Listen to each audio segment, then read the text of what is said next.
If I were the devil, if I were the prince of darkness, I'd want to engulf the whole world in darkness, and I'd have a third of its real estate and 4/5 of its population, but I wouldn't be happy until I had seized the ripest apple on the tree. So I'd set about, however necessary, to take over the United States. I'd subvert the churches first. I'd begin with a campaign of whispers. With the wisdom of a serpent, I would whisper to you as I whispered to Eve, do as you please. To the young, I would whisper that the Bible is a myth. I would convince them that man created God instead of the other way around. I would confide that what's bad is good and what's good is square. And the old, I would teach to pray after me, Our Father, which art in Washington.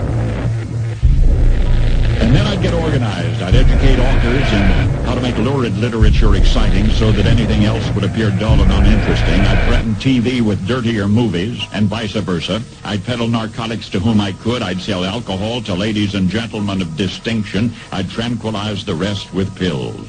If I were the devil, I'd soon have families at war with themselves, churches at war with themselves, and nations at war with themselves, until each in its turn was consumed. And with promises of higher ratings, I'd have mesmerizing media fanning the flames. If I were the devil, I would encourage schools to refine young intellects, but neglect to discipline emotions. Just let those run wild.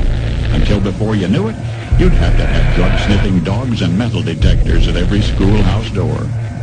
Within a decade, I'd have prisons overflowing. I'd have judges promoting pornography. Soon I could evict God from the courthouse, then from the schoolhouse, and then from the houses of Congress. And in his own churches, I would substitute psychology for religion and deify science. I would lure priests and pastors into misusing boys and girls and church money.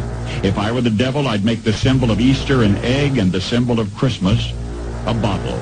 If I were the devil, I'd take from those who have and give to those who want it until I had killed the incentive of the ambitious. And what'll you bet? I couldn't get whole states to promote gambling as the way to get rich. I would caution against extremes in hard work, in patriotism, in moral conduct. I would convince the young that marriage is old-fashioned, that swinging is more fun, that what you see on TV is the way to be. And thus I could undress you in public, and I could lure you into bed with diseases for which there is no cure. In other words, if I were the devil, I'd just keep right on doing what he's doing.